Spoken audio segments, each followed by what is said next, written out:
Welcome to The Raw Nerve, the official podcast of MS Australia, a conversation space for all things multiple sclerosis. Join us for news and views on the latest research, treatments, and advocacy efforts, as well as candid and informative interviews with our community, those living with MS, and their families and carers, together with leading clinicians, researchers, and advocates. Hello, welcome to The Raw Nerve. I'm Jeremy Henderson, one of the hosts of the Raw Nerve podcast. Today, it is my great pleasure to be sitting down in conversation with the president of MS Australia, Associate Professor Des Graham. Now, hopefully not my last chat with you, Des, but our last podcast with you in your official capacity as president and chair. So you're stepping down from that role at the AGM on the 28th of November. I wonder if I can welcome you first and ask you, how are you feeling a little over 1 week out? Thank you for the opportunity to make some closing remarks, if you like, as I exit the side door. It's been an interesting couple of months since I announced my resignation. It's sort of like dark clouds and rainbows. Dark clouds because it's not really by my own choice that I leave this privileged position, but also rainbows in that I've got two grandchildren. I've got some things that have been on my to-do list for some time that I want to get to. But there is a great sense of privilege, I think, that I hold dearly. I think we've done some good things over the last 3 years, and I've met some incredible humans on the journey. So, it's mixed feelings, and no doubt by the 28th of November, when I give that parting speech, it'll be fairly raw. Yeah. You used the word privilege. I wonder if I can just follow up. What has it meant to you to serve MS Australia, to guide the strategic direction of this organisation, and to advocate for and represent the interests of over 33,000 Australians living with MS? Yeah, so I had a wonderful paid career, if you like, as a key bureaucrat or a senior bureaucrat, but I never fitted the mold, if you like. I was never a career bureaucrat. I was actually a clinician who understood good governance, and I think that's what I've brought to MS Australia. I think when we did the inaugural or the initial reforms, when we amalgamated MS Research Australia into MS Australia, it was based on a single goal, which was how do we effectively meet the needs of 33,000 people with MS? How do we improve the quality of services they receive? How do we create a greater awareness of the MS community and what MS is? And how do we invest more dollars into research so we can find a cure? And I think those questions are exactly the same ones that I asked myself as a key bureaucrat. And I think the privilege has come by the fact that people have genuinely, I feel, trusted me to, provide stewardship to get us closer. We're not there, but I think we're better now than where we were 3 years ago. And so that gives me a great sense of satisfaction that has only come because of the privilege that people have entrusted me with. Thanks, Des. I wonder if we can go back a little bit further to get a sense of your career journey and your career path. This, I think you alluded to this. This is in some respects your second retirement. Back in August 2013, your MS forced your hand and you left. You retired from that senior role in the Department of Health in Tasmania. I wonder if I can ask you firstly, how has living with MS shaped your professional journey and your approach to leadership? Yeah. I think, essentially I'm a boy from the bush. So when I left school in grade 9 or third form, I did a carpentry apprenticeship. And it wasn't until I met my wife, my partner at that time, who's now, I think she'll kill me for this because I should know, but I think it's about 38 years married. So we've been together a long time. And it wasn't until I met Linda that I become, you know, inspired to be something else, something better. And certainly, you know, exchanging shearing sheep for looking after patients in hospitals as a nurse was a significant shift.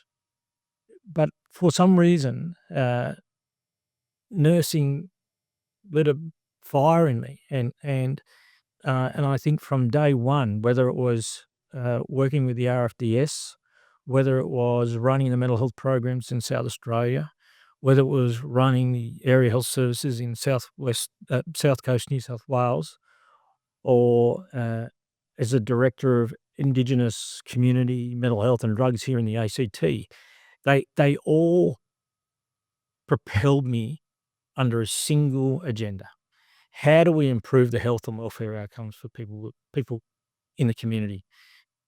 And I think when I was diagnosed with MS, I think it was around 2008, 2009, I continued to work, but it became obvious, as it has in my second career, that I wasn't able to meet the high standards that I set myself. But one of the things I've learned since I've been diagnosed with MS is what it's like to be a recipient of services when you're somebody with a chronic disease. And that does shift the view you have of the frameworks that you've been implementing, the decisions that you have been making, and the impact that you have on individuals when you're not walking in their shoes. And I think I've learned a lot in regard to what a journey feels like when you have got a chronic disease, and it's different. You've got this unique background, this unique combination, I think, your background in health, your lived experience that makes you absolutely qualified for your role and your involvement with MS Australia. Were you aware at the time when you embarked, I think back in 2013, when you took up that director role at MS Tasmania, were you aware at the time that you had this opportunity to leverage this really unique sort of um, uh, set of qualifications and background? When I was approached by MS Tasmania in 2013, it was pretty much parallel with the rollout of the National Disability Insurance Scheme. And I think they understood that they might have been in a bit of trouble. And so I just retired as the Deputy Secretary of the department. And they reached out to me because I used to fund them as the Deputy Secretary. And so through that process, I got to know them, they got to know me a little. And so I think they were very smart in reaching out to a Deputy Secretary within the department and sort of say, how are we going to fit in this new world of the National Disability Insurance Scheme? Unfortunately, they didn't. They did not fit. And the National Disability Insurance Scheme has made it very clear to the sector that it is now a fee-for-service program, no more block funding. You've got to be good at what you deliver, and you've got to do it efficiently, and it has to be effective. And so, in a way, that introduction into the MS community by MS Tasmania, as it was then, was never meant to be a role as the director of MS Tasmania, as the chair of MS Tasmania, as a director of MS Plus, as a director on the University of Tasmania MS flagship, as a director of MS Australia, and then eventually the chair of MS Australia board. So that continuum that has lasted some 10 years was never planned. It was just opportunistic. I rolled from one position into another. And unlike many other opportunities, it's not one that I sought. It was one that, the opportunities present. Well, my little family, when I say my little family, my wife, Linda, my son Desmond, and my daughter Annalie, um, we have a family saying. In fact, my children have it tattooed on them, much to their mother's disgust, um, and it says doors and corridors. And so, life is full of doors and corridors, and some corridors are long and some are short, some are painful, some are full of happiness. Um, and so I think that that catchphrase is exactly what happened to me in this second career. It was just doors and corridors. One door opened that led me to MS Tasmania. Then another opened, took me to MS Plus. Then another to MS Australia. And fortunately, I think I had a skill set that married up with what those organisations needed at that time. At another time, they probably would not have. One of the failings I have is I find it very hard to sit idle. And so if there's not a great deal of turmoil and change and momentum, then I'm not your guy. It's like I can't sit idle. So fortunately, that 10-year span of working within the MS community, it needs not necessarily people like me, but it does need people, good stewards who come with a lot of energy, because we still don't have a cure. And until that time, we got to keep pushing forward. I wonder if we just return back to your early career days and your start in nursing. There's no more noble a profession perhaps than nursing. And I think you spoke about that earlier in terms of doing something that had real meaning and value. What are your strongest memories from that time and the lessons you took from working in that space that you sort of shaped who you are today? I think one of the things that nursing does is it grounds you as a human. You see life and death along a continuum, and you see a point of entry into healthcare and a point of exit. Most of the time, it's a point of exit that is full of happiness and well-being, but on occasions, it's an exit to death. And I think taking the learnings from nursing has made me a better human. I mean, I think I understand the needs and the wants of the community as they appeal to better health services and better welfare programs, if you like. And I think the other thing that nursing taught me was nurses are task orientated. It's a step after step after step after step. And you don't do step number 3 until you've done step number 2. And so I think that was also a key learning for me. And whether nurses recognise it, and I talk to nurses today, and I fear they don't understand it, but they do it anyway.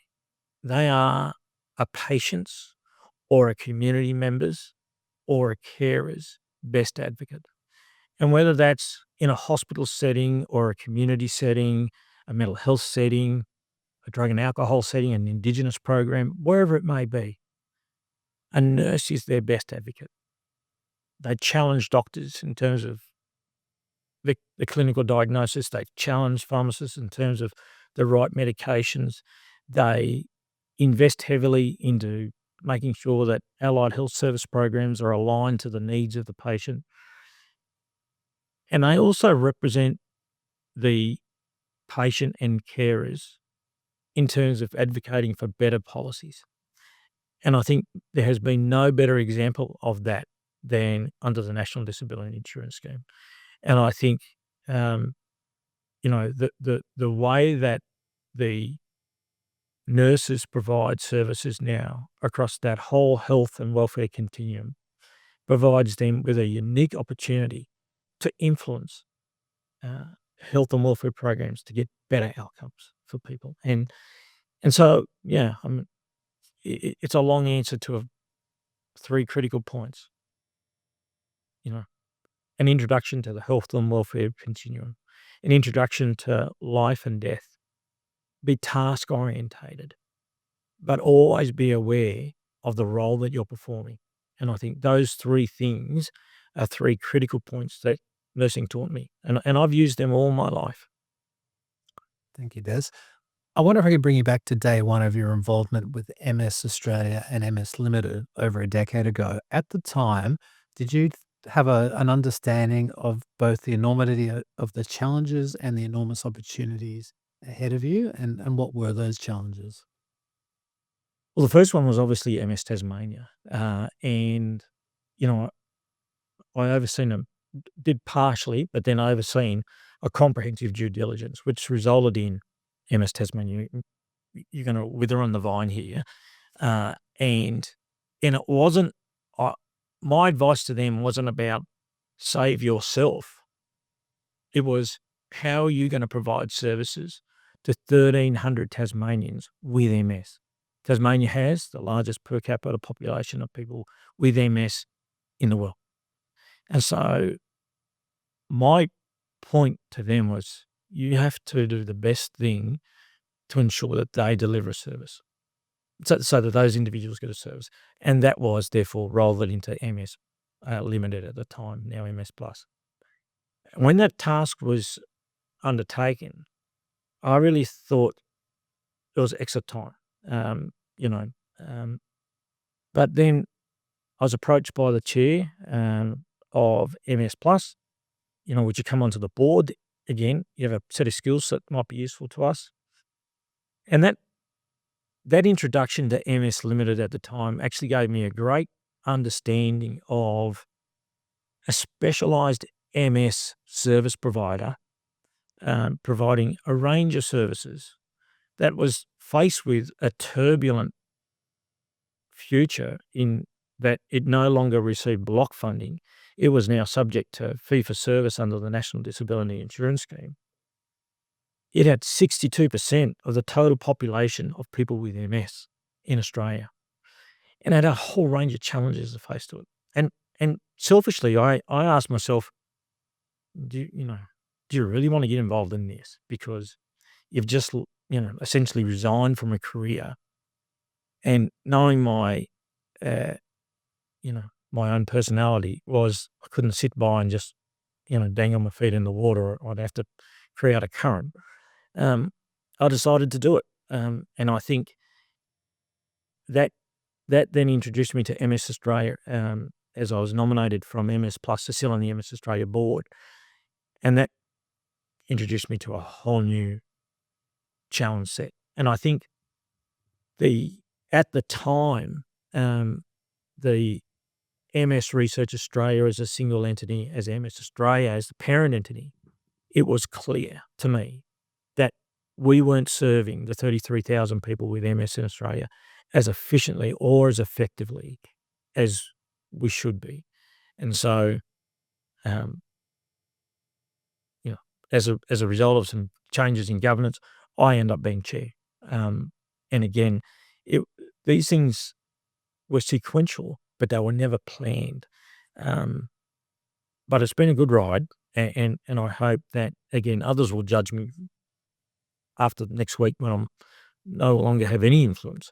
Others will judge me whether I've done a good job or not. But I'd like to think we've made some significant changes that provides an infrastructure for the new leadership team to continue the momentum to push forward. The merger of MS Research Australia and MS Australia, clearly, I imagine, one of your proudest accomplishments. What other achievements are you most proud of, and what legacy do you wish to leave behind? The merger of MS Australia and MS Research Australia was a critical piece of the puzzle to get right.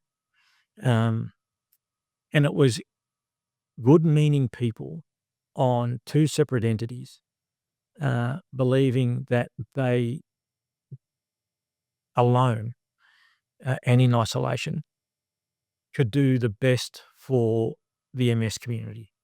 The reality was, we were paying for two infrastructures. We were actually in competition with each other. and there was role confusion and a whole heap of other things.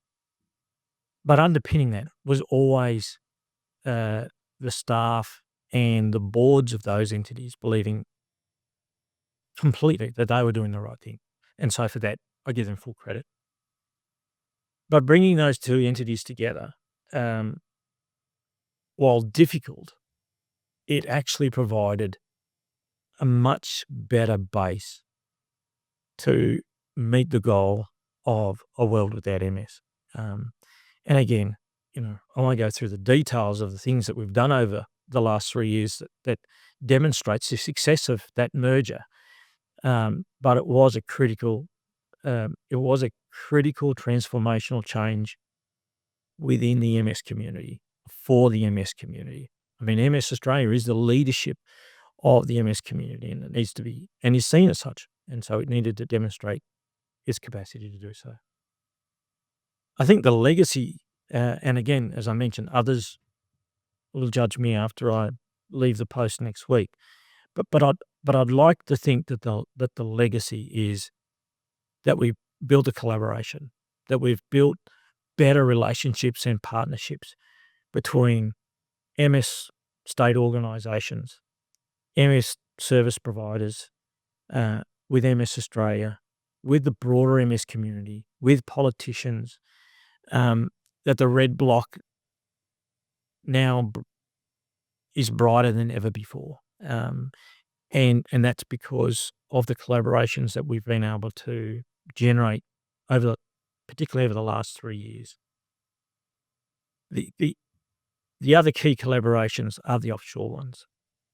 In the last 3 years, we have progressed our relationship with the US, Canada, UK, Italy, to a point where we now have ongoing commitments to work in a fashion that was never there previously. And MS is a global disease. It's not isolated to any one border. So to work effectively to address the global disease, we need those international collaborations. And so I think, the legacy will be, hopefully, that people will say, if he did nothing else, at least he introduced people to each other. George Pampacost is stepping in as the new chair of MS Australia. I wonder if you passed on any particular advice to George? George is a tremendous human. He's a great soul. And for that very reason, he has provided me with a source of confidence that, as in his role for the last 3 years as deputy chair, he's provided good guidance, advice. Some I take, some I don't. But George is, as I say, he's a wonderful human. And I think with those qualities, that's what you need when you're working in an environment that is full of people with a disease who actually need someone to turn to say, can you give us a hand? And you don't have to touch, you don't have to shake hands with 33,000 Australians. You know what their needs are through the various policies, the reports, the information that's in the social media, etc. And so I think George just needs to continue to be a good human. I think the rest of the role as chair, and he will make it his own, but I think it's to maintain the momentum. We have created a great deal of energy and inertia that he just needs to continue to make sure. And certainly, I'd be remiss not to mention all the board. And I think, the changes we made between MS Research Australia and MS Australia, and the introduction of independent board members that sit alongside the state representatives, I think has placed MS Australia in such a fantastic position that George, in a leadership role, along with that board, have the opportunity to continue to deliver wonderful things. And again, I'd be remiss if I don't mention the CEO, Rowan Greenland, who was MS Australia's inaugural CEO of the merged organisation. And Rowan has built a great team, including yourself, along with other executives and staff. And I think everybody's on the same page. And so, George is fortunate in a way that a lot of the legwork in terms of the transformational change that was required has been done. And so he's got a strategic plan in front of him that's sound, it's evidence-based, and so George has got the railroad, if you like, of what he needs to do. And he has my utmost confidence that he will do it because he's a good human. So just one further sort of future-facing question. Crystal ball time. How do you see the future of MS research and treatment? What do you hope for in the next few years? Oh, I mean, we all hope for a cure. There's no doubt about that. And sometimes cures come as a result of, and I'm talking, any disease. Just like life, you wake up one morning and there it is. You go, oh, didn't expect that, but I'll take it.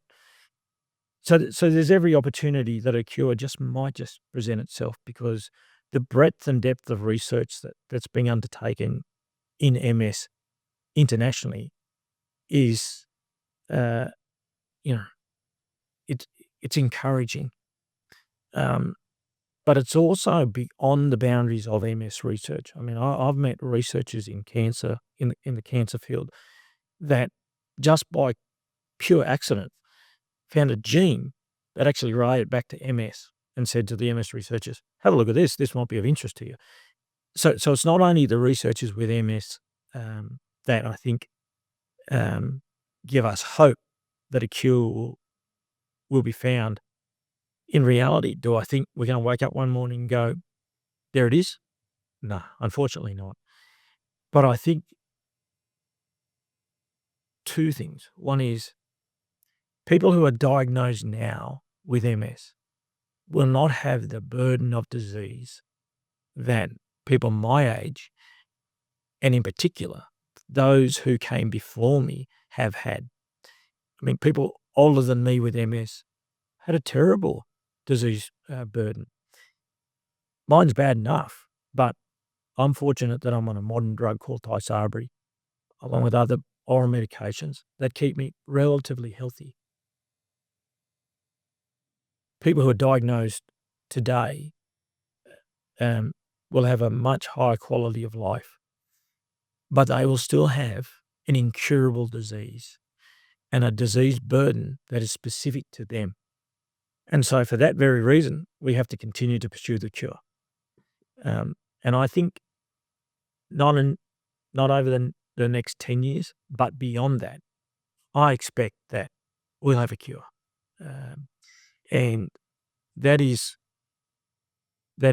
a sense of hope that I think is based on a wish, but also the evidence of the research that has come, particularly in the last 10 years, and how far we've come.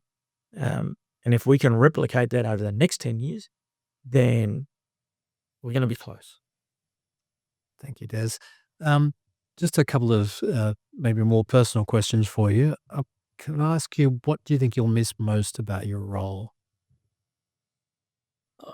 Clearly, the contact with the broad range of MS community, and right through from, visiting some of the disability sector facilities where young people with MS unfortunately find a home, right through to talking to the politicians in Canberra about improving the National Disability Insurance Scheme, improving funding for research. So along that continuum, which is, again, I'll reference back to my nursing days, that point of entry to the point of exit, all those people that fill that continuum, I will miss dramatically. They fill my life full of hope and purpose. And I think, it's been such a privilege to have been appointed not only to be the chair of MS Australia, but to be welcomed within the MS community and and be allowed to represent people with MS and their carers. And I will miss that tremendously. Des, at the start of the conversation, you mentioned that you were stepping away from this role to, to spend more time with your family and to focus on your health. I wonder if you can talk to me about how you plan to focus on your health and your well-being moving forward, and also what activities or hobbies are you looking forward to pursuing? I think you've also indicated that you don't do anything by halves and you don't stand still. So, what does retirement look like? Yeah, so unfortunately, 2024 has been a bugger of a year. I've had two significant relapses. Some of my lesions have not calmed down, um, and that my burden of disease has, increased by some 30%. And I have left-sided weakness, I have a speech impediment. Um, I get fatigued a lot easier now. So, you know, I'm hoping that, as you say, focusing more on me, both in terms of both my physical and my mental health, um, is where I'll start 2025. And think of 2024 in terms of, my health as closing the door on that, opening another. So I've already, I was going to mention the name, but I won't because that would be free publicity. But I've already arranged, some assessments with physios and exercise physiologists in January. Um, I've in, I've committed to my wife that I will eat better. She eats very well, me less so. Um, but change my diet. Um, and and I think, we all address and maintain our own mental health in very different ways. Um, and I spent a long time in the mental health sector, and and I believe in the power of, good mental health. Um, that allows you to live a much happier and more fuller life. And so I've got some things that I do inside my own head. I mean, I love music. I play music, and that takes me, to really nice places. So I do that. But I also really enjoy, which is going to date me, but I really enjoy metal detecting. And so, I have a full metal detecting, you know, kit, and I've got a full drive, uh, and when I'm able to, um, mate and I, we off for 2 or 3 nights. We find old sites, not only in Tasmania, which are lots. I mean, the Chinese tin mines up in the northeast and the gold over on the west coast, but also our exhibitions into Victoria, Ballarat, Bendigo, etc. So I'm hoping to do more of that because there's nothing better than, uh, you know, digging a great big dirty hole and then coming up with something unbelievable, which What's the most surprising or interesting thing you've found? I found a set of convict leg irons in northeast Tasmania, which I donated to the Derby Museum, um, and that was incredible. It actually still had the key, which was rusted, unfortunately, but it actually had the key to the leg iron in the in the lock, if you like. And and then the second best one was again in Tasmania. I dug another great dirty big hole, um, and I brought up a leather pouch, um, and it was tied together with a bootlace. Unfortunately, because you wanted to see what was inside. When I opened the leather pouch fell apart. But it had 12 Chinese coins in them, and one of the coins was 900 years old. So if you think about Chinese miners in northeast Tasmania, you're talking sort of early 1900s, 1910. 1910, I think around 1910. So that coin was like 800 years old before it actually came to Australia. And some poor bugger stuck it in a pouch with 11 other coins and then lost them. And 130 years later, I dug it up. Des, just a couple of closing questions for you. Firstly, what would Des in 2024 have told his younger self, given the opportunity? What wisdom would you impart? I would have probably said, look after yourself better. Yeah, I probably haven't been kind to myself enough, since I've retired. Notwithstanding, I've actually, people who have known me for a long time will know me that since I've retired, I've lost 45 kilos. So in that regard, I'm a lot healthier, but I'm not as healthy as I could have been. And I should have, and I will, moving forward, take much better care of myself, because I think, if I can look after myself, then that eases the burden on my wife and my children. It gives me more opportunity to spend time with my grandchildren, etc. So, yeah, on reflection, if I could go back a few years, I would more exercise, eat better, look after my mental health. One final question from me, Des. As you step down, what message would you like to share with the MS community, including those living with MS, their families, and their broader support network? What would you like to say? It's been a delight. It's been a privilege. And I absolutely thank the community for their partnerships and their willingness to be frank, but also engaged in moving us closer to a world without MS. Thank you, Des. Those words are the perfect note to end on. Thank you for joining us on The Raw Nerve, for sharing your story and your insights as this particular chapter over a decade of leadership and voluntary service to the MS community draws to a close. I've had the pleasure of working at MS Australia for just over 2.5 years. I've known and worked with you professionally over that time. Can I just add a personal thank you for your support and guidance that you've provided me over that time? It's been very much appreciated. And can I wish you all the best for the many, many years ahead. So thank you, Des. Thanks, Jerry. You've been listening to The Raw Nerve. If you've enjoyed our conversation with Des Graham and found it insightful, we'd love to hear your thoughts. Leaving a review helps us to reach more listeners and continue bringing you great content.